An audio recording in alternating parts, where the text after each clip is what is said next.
Hi everyone, this is the Fishing Hobby. Today I wanted to share my experiences with family kayak fishing. I'll go over how I prepared my kids for fishing on their own, some of the equipment we've used, and why I think kayak fishing is a great way to spend time together as a family. The first thing I want to do is go over reels. I knew at some point I wanted my kids using spinning reels, but for young kids who are just learning to fish, spinning reels can be very frustrating to the kids and the parents because the parents are constantly having to fix tangles. So like most people, I started my kids out using push button reels like the one on the far left in this picture. After they were able to master the push button reels, I moved them up to a trigger actuated underspin reel like the second one from the left in this picture.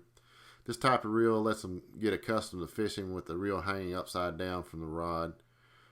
After they had that down, I moved them up to a reel that is tough to find, honestly. It's a Abu Garcia Fast Cast. It's the second reel from the right in this picture. It's real similar to underspin reel because it has an enclosed spool that helps prevent line tangles, but it operates more like a regular spinning reel. You have to hold and release the line with your index finger when casting, just like a regular spinning reel. The line is released from the internal line holder pin by pushing the black button that you can see on the front of this reel. Once the kids had the technique down for using the index finger to cast, I bought them just regular spinning reels. The one you see on the far right here is what they're currently using today. As far as fishing rods go, fiberglass rods are tough to beat for kids who are just learning to kayak fish. Graphite is great and the sensitivity is much better than fiberglass rods, but they're easier to break at the tip section. The Shakespeare ugly stick rods, like the one in this picture, is a tough rod that is made of a graphite blank, but it has a more durable fiberglass tip section. Shakespeare has made the ugly stick rods for years, and they're still very popular rods. The yellow rod in this picture is the best value rod I've ever found. It's a Bass Pro Shops Microlite fiberglass rod. These rods are only $20 and they range in size from 5 foot to 7.5 foot long. They're $20 for any rod in that size range. If you buy a 7.5 foot long one, $20. 5 foot, $20. It's a great value. I like these rods so much that I use the 7.5 foot model myself. My daughter uses a 5.5 foot one. My son uses the 6.5 foot version. The microlite rods have a buggy whip type of an action to it. It's almost like an ultralight fly rod. And you can get some really great casting distances with them when you're using ultralight lures. I'd recommend to anybody watching this video, go to the Bass Pro website and look up the microlite glass rods. Read the reviews. I'm not the only one that feels pretty strongly about them. They're really good rods at a really excellent price. Now I'm just going to talk a little bit about the types of lures that we use. We fish mostly artificials. We don't really use live bait much. I feel like personally that artificial lures, if your kids are good at casting and they've got that down, if they can use artificial lures, it keeps them busy, keeps them from getting bored. It beats just sitting waiting for a bobber to go under, or if you're tight lining to wait for a twitch. If they're doing something, they're active, they're reeling, they're casting, they're entertained basically is what it comes down to. So we tend to use a lot of small ultralight lures.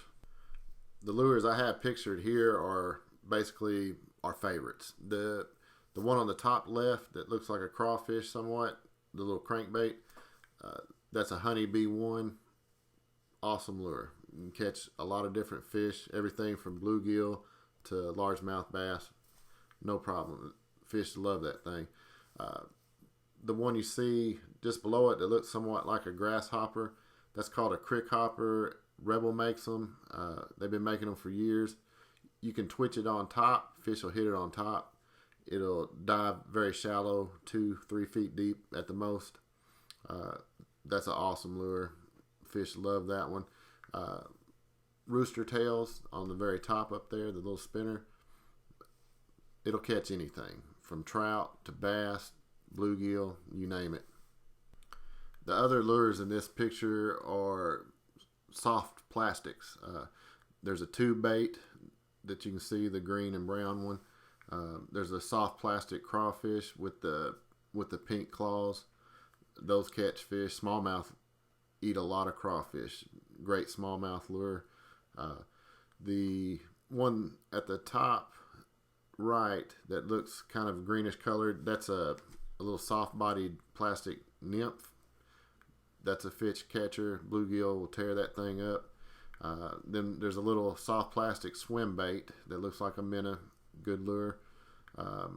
There's the old standby, the plastic grubs on the bottom left.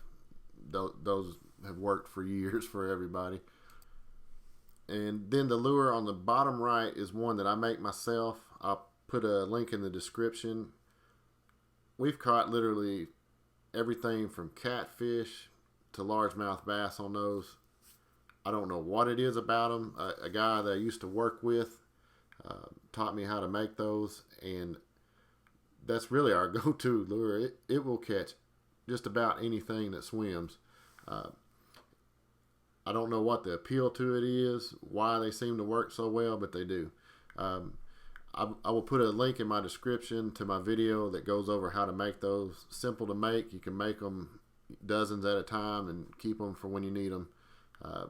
That's a great lure for kids to start out with. Then on the far left there, you can see there's a lead-weighted bobber. Those are nice. They can get some extra casting distance with those. They also work good as a casting plug if you don't have any regular casting plugs for practicing at home. The hook on the far left is a cricket hook, and then for using live crickets, and there's a little bait holder hook right beside it that's good for worms if you're fishing with worms, and just a regular split shot if you need to sink your live bait a little bit. A small split shot will do the trick for that. We target primarily species of sunfish, bluegills, pumpkin seeds, rock bass. Smallmouth bass and largemouth bass are also part of the sunfish family, and a lot of people don't realize that, but they are. When you're fishing with kids, you mostly just want to keep them busy. If they're if they're using artificial lures, they're busy casting, reeling. If they're catching a lot of fish, it doesn't really matter how big they are to the kids. They just want to have fun. They want to stay busy. I would suggest starting with ultralights, and then if they decide as they get older they want to target larger fish, and then go that route. Occasionally when you're fishing ultralights, you'll hook into a big largemouth bass or a big smallmouth, and that's a nice surprise, and it might get them to where they want to fish for larger fish at some point in the future. But most kids just want to be catching fish. When I was first teaching my kids to cast for fishing, we started out playing a game in the yard. I called it yard fishing. I'd set up buckets, and the kids would try to cast into the buckets. Sometimes we'd use different size buckets. You might want to throw a hula hoop or something large like that around a bucket, and you get points for getting it in the hoop and extra points for getting it in the bucket. Whatever works. It's a fun game. It teaches them how to cast. It gets them some practice without actually being on the water. You can do it anytime. Just walk out the front or back door and do some casting. It's great practice for them, and I'd highly recommend doing some yard fishing yourself with the kids, kind of as a group activity. Keep score if you want to, if your kids are competitive. It's a great way for them to get a lot of practice in without having to do a lot of work to get somewhere. And when they do get in their own kayak, you're not going to be spending half your day trying to get them out of trees or wherever they're casting. They'll have enough practice in that they'll be pretty much ready to go when they get in their own boat. And I think that's a big thing, is the less frustrating it is for everybody, the more likely everybody's going to want to continue on in doing this as a hobby or something, just a group family activity.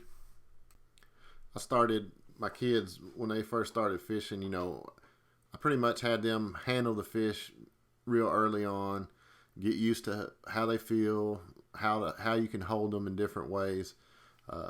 We do all catch and release. We don't keep fish very often. It's just mostly a fun activity for us. The kids, they just like being outside, being outdoors, exploring. The fishing's just part of that.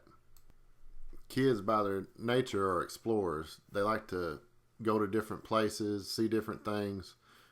They like to scope things out for themselves. That's why I think kayak fishing is just perfect for kids. Kids enjoy doing things on their own. If they have their own boat and they've learned how to use it, they can get to where they want, when they want. If they want to fish in a different spot, they can paddle up a little ways from you. They have a lot of freedom, and kids like that. They also like to explore their environment. There's nothing better for a kid than paddling around on a small creek or river. They just love it. You see a lot of things that you don't get to see every day. Interesting rock formations and things like that. It's just fun. It's a fun activity for them. Now I'm going to talk a little bit about the ages that my kids were when they started kayaking on their own. The types of boats that they've had. They've had two different ones each. We started them out with a product from Lifetime, and it's called the Wave Kayaks. They're a small sit on top. They're very hard to tip over. They'll hold up to somewhere around 120, 125 pounds. So for young children, they're perfect. They're not the most maneuverable kayak, but they're very stable, so they're not going to be falling in the water. They usually come with their own paddles, and you can usually get these kayaks for right around $100 or less. A lot of times at the end of the year, you can catch them in the $80 range. They're really perfect for kids. They're almost indestructible. They're not going to tear them up. They're only 6 foot long, so they're easy to fit in vehicles. If you need to keep them inside, if you've got a SUV, you can keep it inside the vehicle. You're going to want to make sure that you have good life jackets for your kids in case something happens and they do end up in the water. Make sure they're protected. That's the biggest thing. Nobody wants anyone to get hurt or worse. So always use safety equipment. Most places it's a requirement, but you should do it anyway. When my kids started on their own kayaking, my daughter was 10 and my son was 7. Now, 7 seems a little young probably to a lot of people, but he's a very athletic kid. He literally picked it up within 10, 15 minutes of using it for the first time. The little wave kayaks lasted them for 2 years, and they could have kept using them, but they were good enough and experienced enough, and it just felt like a good time to move up after 2 years to something that was more maneuverable, was larger for them, so they could keep more equipment in their own boat. 2 years out of these kayaks at under $100 a piece, you can't beat it. And you can always turn around and sell them for close to what you paid for them, because people are always looking for them. If you want to turn around and sell them, put that money towards new ones, that's a good idea. When we moved them up to a Pelican kayak. It's their 80 series. They have a lot of different names for them, but the number 80, I believe that represents the length of them, because they're about an 8 foot long kayak. They're a small sit-in kayak. They're extremely maneuverable. They're very lightweight. Our kids, they usually team and carry each kayak together to the water. We get them used to taking care of their own equipment. So they carry their own kayaks down. Just one grabs one end handle and one grabs the other, and they walk one down, and then they come back and bring the other one down to the water. They're easy for them. When you split the weight between the two of them, it doesn't weigh hardly anything. It's very easy for adults to move them around, but we wanted them to get used to doing some of their own work. When you hear people talking about kayaking, you'll hear them describe water types. as flat water or white water. Flat water is all we do. We're not thrill seekers. We're not out trying to find white caps and white waters and rapids. We fish flat waters in slow moving creeks and rivers, in some small lakes. Well, even larger lakes occasionally. It's just, if you're fishing, you're probably going to lean more towards the flat waters. It's not really an adventure or extreme sport type of situation when you're fishing. A big part of kayak fishing for our family is just the scenery. Some of the most beautiful scenery I've ever seen has been when we've been out in the water. We've seen huge bluffs, we've seen waterfalls, we've seen eagles. You know, there's wildlife and there's nature all around you. It's just a good family experience. It's something you can talk about for years to come. Some of the stories will be funny because, you know, sometimes things don't go the way you plan them. But a lot of it will just be just really good memories. That's what it's really all about at the end of the day. And guys, if your wives and daughters are interested in this, please get them out there with you. Don't leave them sitting at home. Try to do something like this as a family if you're able to. I know some people just don't like this sort of thing. That's one thing. But if there's any interest at all in just getting out, even if they just want to paddle around and maybe not fish, but just see the scenery and things, you know, don't leave the girls at home. They like to experience, well, at least my family, my wife, my daughter, love it just as much, if not more, than the guys in the family. So don't leave the girls at home if you can help it. Try to get them out there with you. I think I'll wrap this up there. If anybody has any specific questions or looking for any advice, if I can help, I'd sure do it. Just leave a comment below and I'll try to help if possible. If not, give me a thumbs down, thumbs up if you like the video or the slideshow, whatever you want to call it. If you like it, if you like what I'm doing with my channel, subscribe to me, and I try to put out content fairly regularly. I'm getting a little better about getting things out. Just let me know what you think about the channel or the video. I would really appreciate that. And I hope all y'all stay safe out there. And I hope some people will want to try this out for themselves if they haven't. Or I hope somebody can pick up some advice. Maybe they heard something here they hadn't thought of before. But y'all take care and stay safe.